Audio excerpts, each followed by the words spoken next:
Wake up. Wake up. Wake up. Wake up. Downloading a new day. Jeff and Jeremy in the morning on 93.3 KZOZ. How pathetic can some people be? You know how I supplemented my income to go to college? I was a DJ, ladies and gentlemen. Yeah, you might recognize me. Oh, give it up one time for Mercedes on the top stage, Porsche on the backstage. That's right. Yeah. Wow, that's See, good. guys recognize that voice right off the bat. Yeah, that's the voice. Give it up one time. And you know, it's actually one of those. It's in every state. I bet it's international. You can go to Mexico. Oh, mira, mira, mira, los chiquitas hermanas.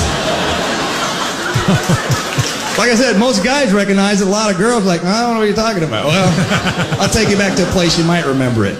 All skate, all skate. Yeah, same guy. I know, because I was both DJs. Dumbass of the day. 93.3 KZOZ. Oh, my God, that's great. Boy, I can't even do that. Always wanted to be the roller skate DJ when I was, like, in 7th grade. I'm like, man, I want to be that guy. I want to be that guy so bad. So glad I never became that guy. Look, you're just the adult version of that guy. Yeah, so well, that's nice. It's a little different, Jeff. Rocking the podcast. I'm not a DJ. I'm Rocking the podcast. I'm a broadcaster. Rocking the podcast from his home in Paso Robles. It's Cameron the intern. Oh, right. I can't even do it. Touche, my friend. Touche. All right.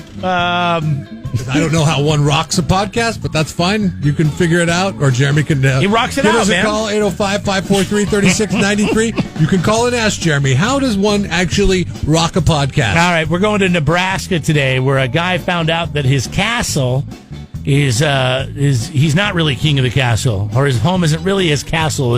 What's the saying? Your home is your castle? I'm just murdering this saying. I think so. Because he decided that he was going to go out on his back deck and get in his hot tub, and he wanted to do it nude, and he wanted to do it in the middle of the day.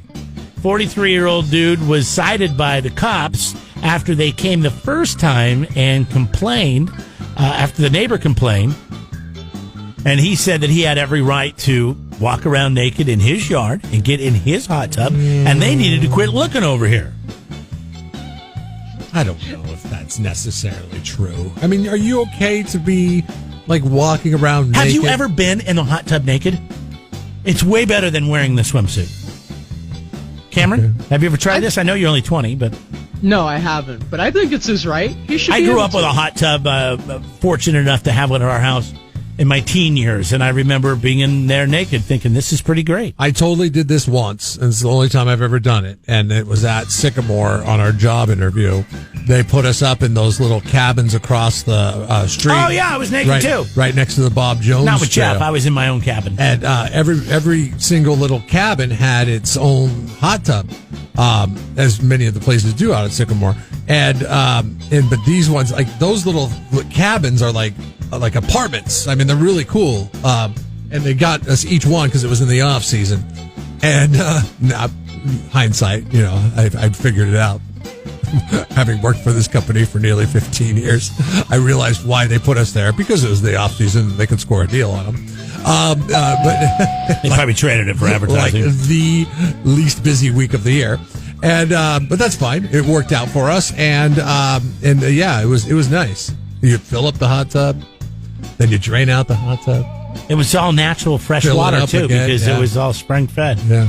The shower was the same, and it didn't stink. I will agree. It's gross. The concept is gross, but I will tell you, it is nice. It is. There is something a little bit better. Yeah, you're just kind of suspended there in water. But so, anyways, I can't knock this guy. He's about our age, 43, a little bit younger than us, actually. And if he wants to sit naked in his hot tub, he should be able to. But maybe if he's in his hot tub, that's great. But you should keep like a bathrobe or something off to the side. Yeah, he just walked out naked. Because even at Sycamore in the off season, when there was nobody else staying over there, I remember I thought we were going to get murdered because you and me had the only places that were being rented out on that side of the next to the Bob Jones Trail, and I had no idea the Bob Jones Trail even existed. And I heard people talking in the woods as the sun was going down, and I was like, what the hell is going on? So anyways, yeah, it felt like it. It was odd. But, I was drinking heavily at that time, I remember. So I just was like, wow, whatever. But I get killed. This guy, he challenged the cops. He's like, all right, well, name the law that I'm breaking in my own backyard. And they couldn't, so they had to give him a warning. But then they got another complaint the next day or two later, and so they had to go back out there. All you're doing is enforcing that kind of behavior when you say, sorry, I guess you're right. We don't have any laws to write you up on. He said, hey, why don't you go fight some real crime, man? Leave me alone with this BS. But they said, nope, here's the law. You can't actually be seen, even in your own yard, naked. So they cited him. So it's a fine. Sure, he's going to be just fine. But it's a $100 fine. It's $100 he didn't have to pay if he would have just wore a robe from the back door to the hot tub of his deck. So congratulations. I don't have a name. We'll just call him Mr. Nebraska. You are Jeff and Jeremy's Dumbass of the Day. 93.3 KZOZ. Don't be a dummy when it comes to your landscape supplies. Go to Peterson U-Cart on Gusta Road, just north of Quickie Car Wash in Atascadero. We load, you cart, you save.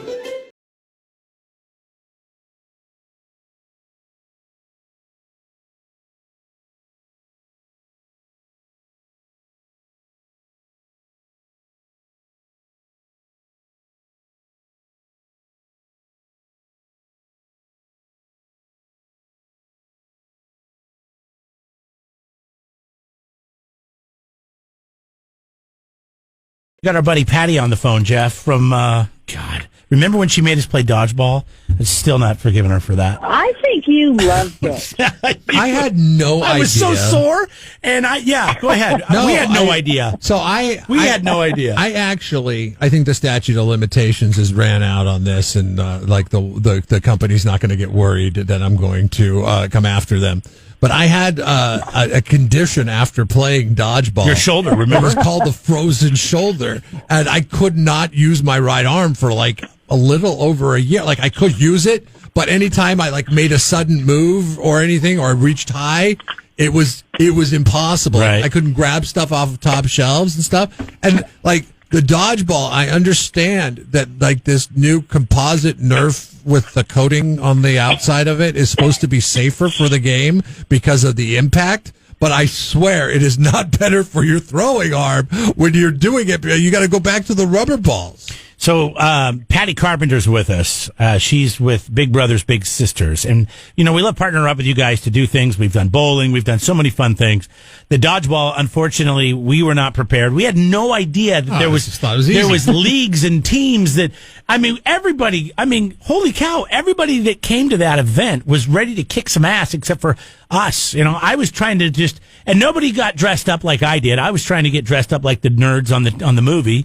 And so it was awkward, and then we were really bad, and we got knocked out right away, which was probably good because somebody was going to get hurt. But it's a good event. It's super fun. I don't know what to tell you. Everybody has a blast, but you know what? People do take it a little too serious. I just had no idea it was so competitive. It's like you walk, like you're like, okay, show up, throw the ball around a little bit, and then you come there. There's guys, they're pulling their own specialized balls out of their cases, and you're like, what's going on? They're wearing braces on their hands. I'm like, wait a minute, what's going on here? So I know we need to talk about the 25th anniversary of Big Brothers Big Sisters, and you guys are, of course, raising money for such a fantastic cause. It's got to be virtual because of the COVID. But before we get to that, when was the last time I saw you? Was it on the airplane to Vegas? No. That wasn't you? No. That wasn't... I haven't been on an airplane to Las Vegas in 3 years, and I know I've been in the studio since then. Yes, you have. Okay. Patty, this is what Jerry does. Hey, and you know what? Remember, what happens in Vegas stays in Vegas. I can't believe you blew it for me. Jeremy does this thing. It's called a travel brag. And whenever he travels somewhere, he has to try to tell everybody that he's traveled somewhere. I had a reason to bring this up, Jeff. This was his reasoning before traveling somewhere. I apparently confused you with somebody else. Then maybe you saw me on the plane to Spain. No. Okay, number one, it was Santa Maria. It was a Legionnaire. I wouldn't say it was a brag, Jeff. But some woman came up to me, and I just caught it out of the corner of my eye. I thought it was you, and kissed me on the cheek.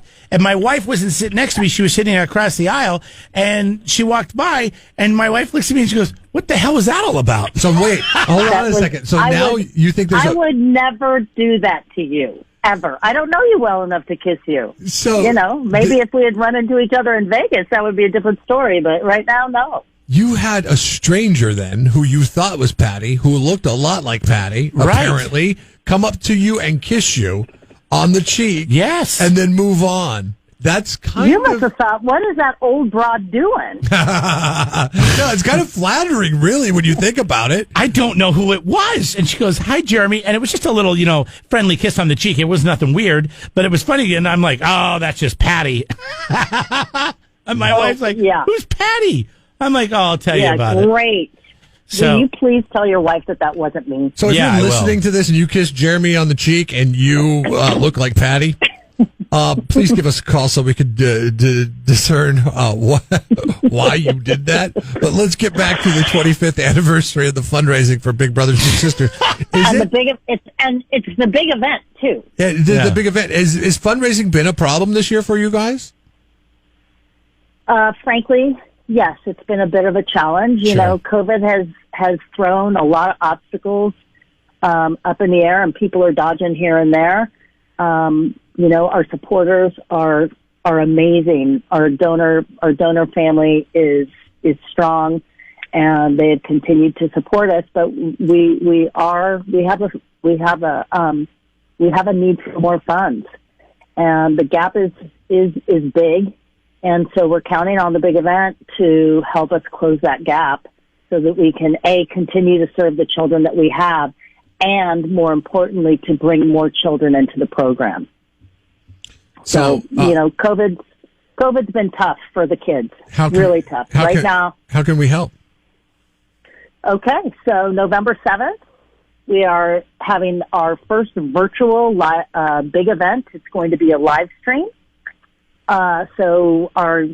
It's free to register.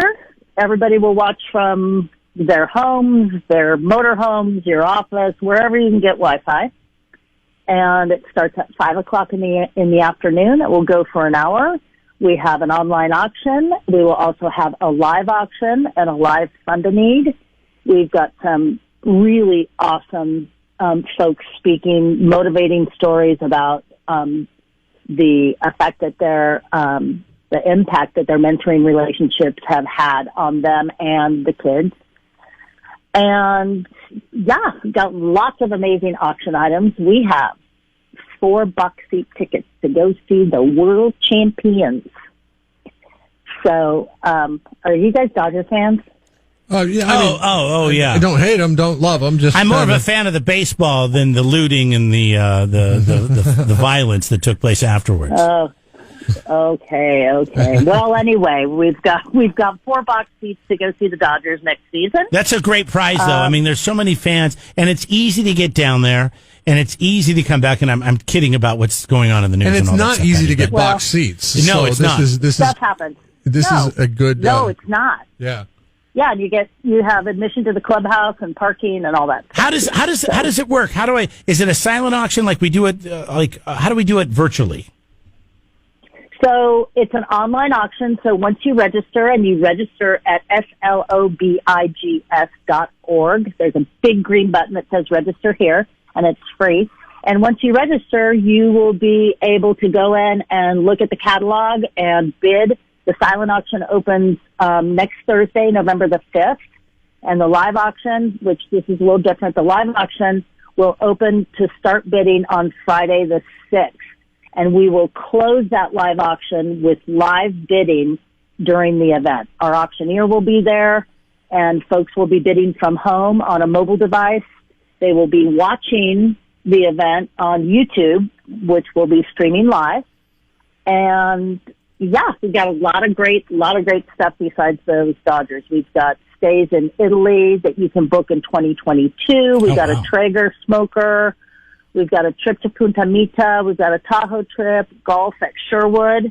Both courses, and obviously with a member, so it's golf for free at Sherwood.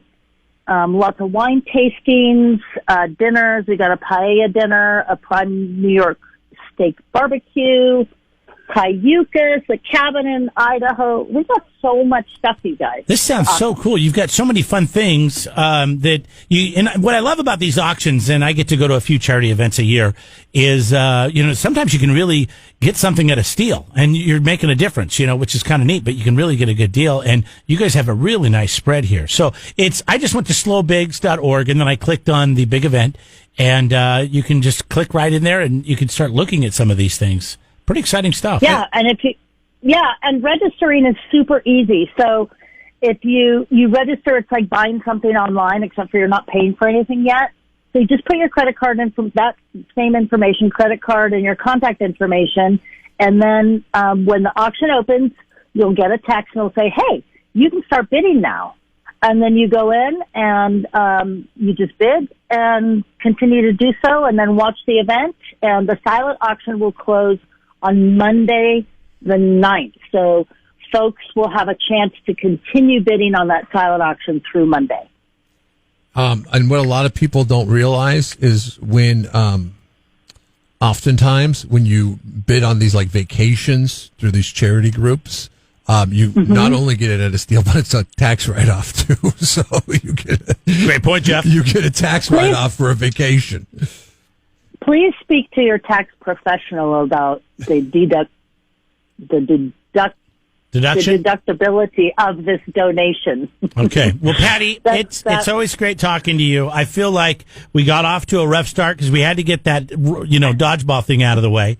And then I made it really awkward when I confused you for someone else that I thought kissed me on an airplane.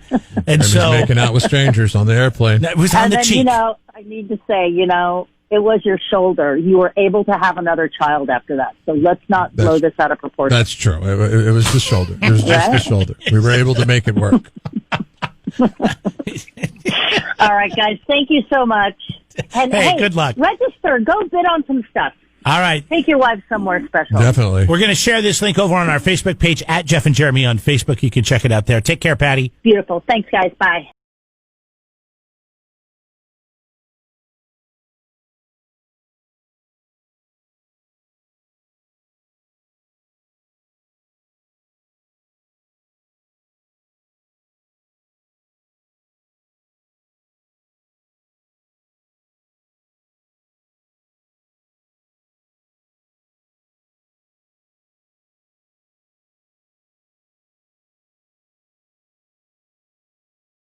Have you seen, this is San Diego news station, KUSI. They posted the summary of California's mandatory guidelines for private gatherings during the holiday season. There's guidelines to gather? Mandatory. That's why I'm going to Arizona for Christmas, guys. I'm out. Going where it's a little freer. They're mandatory, yet they're guidelines, which both of them cancel each other out. Wait a second. Guidelines are like a suggestion for you to do some stuff, right? These are your guidelines. No, it's really, if they're saying it's mandatory guidelines. Mandatory is like, you must do this. Yes. And these are the guidelines you need to follow. But guidelines are like, these are some of this is the way you should operate. That's how they've been treating it. Here's a rough outline on how you should operate. No, those are recommendations. Not guidelines. Guidelines, I think, are specific, and this is what you need to do and how you need to do it. These are the new mandatory California Christmas Thanksgiving gathering guidelines. Official, it says in parentheses right next to it, meaning I guess this comes down from Sacramento. No more than 3 households, including your own, may gather. So this is where I run into a problem because I will be gathering at my in-laws' house. Yeah. That's their house. Yep. Then I will be joining my sister-in-law. That's her house. Yeah, that's second household. My brother-in-law. That's his household. Third household. And then we become the fourth one. So we're the odd men out because my You're wife, breaking the law. My wife was born last in the chain. Yeah. So I guess we got to go pivot somewhere else. You got to stay in the yard. Tent. And then have you ever stayed in a tent in the Sierras? Just one night, and then maybe one of the other brothers or sisters can come outside and sleep in the tent one night and go inside. For the tent? Yeah, and then every night you rotate. The host of the gathering must collect all names and addresses of those attending the gathering. I'll be breaking the law, but I won't be breaking the law because I'll be in Arizona. Yes. And there'll be four. There'll be my household, my parents' household is where we'll be. My cousin is coming, and she's bringing a friend of hers. Remember earlier this week when I said I was rooting for a drought in 2020, which I saw the other night on the news that for at least the next foreseeable weeks, I'm getting my wish, which is great for restaurants, I think. It is great for restaurants around here, and it's great for the mandatory guidelines that have been handed down by the So we can stay outside. Because we need to stay outside. Number 3 on the list is all gatherings must be outside. Wow. There's nothing screams December 25th like a nice little outside gathering for a dinner. It was 41 degrees this morning when I came to work. It was the 30s earlier this week. And Cameron, you live in Paso, so I know it's in the 30s up there every morning. It's been 40 like every day this week. Yeah. The mandatory guideline for bathrooms. This is interesting. You can go inside. Well, thank you, state of California. Thank you so much. Think about them all. Thank you for allowing us to go inside to use the restroom, but only if the bathroom is frequently sanitized. Maybe we can build you one of those motorized scooters and put a laptop on it so you can roam around, video chat them. You are allowed to gather in an open park, but only if there are 3 households. So that 4th household rule is also not there. And no concurrent gatherings like with people you know in the same park. So they don't want you being there with other people that you know. So let's say I have my 3 households in a park, and Jeremy, you decide to bring your 3 households to the park, but because we know each other, we cannot be in the same park. I want to know the people that are enforcing these. Yeah, nobody's enforcing this. This is ridiculous. We're all human beings. We're adults. We're capable of figuring this out. We don't need to be told. Put away that fine china for the holidays. All food must be in single-serve disposable dishes. So, wait, what about the new Green Deal? Hey, you're an AOC guy, Cameron. What the hell? What'd she think about this? I mean, disposable dishes? Everybody on a major holiday? That's got to go against the new Green Deal, right?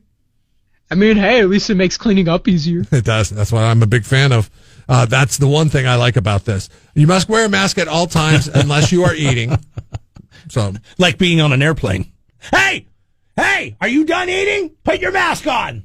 You can only gather for a maximum of 2 hours, so get that stopwatch ready. And singing is discouraged, but if you must sing, you must wear a mask and sing below a standard speaking Cameron, voice. will you be following these guidelines? Dude, I won't be doing Thanksgiving. I'm so hyped.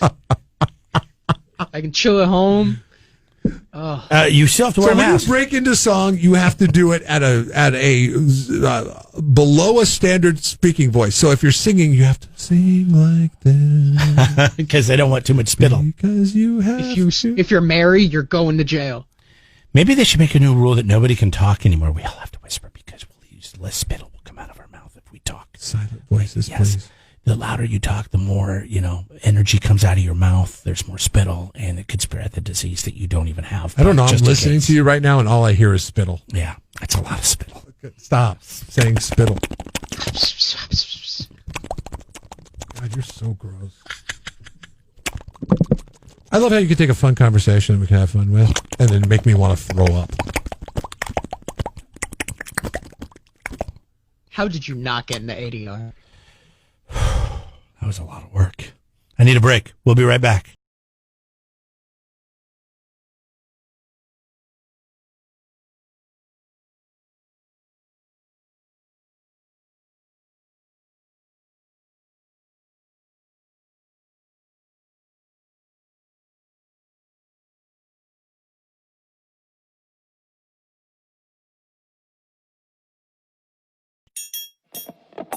Subscribe to the Jeff and Jeremy podcast now on Apple Podcasts, Spotify, Google, and YouTube. It's your Central Coast commute-friendly podcast.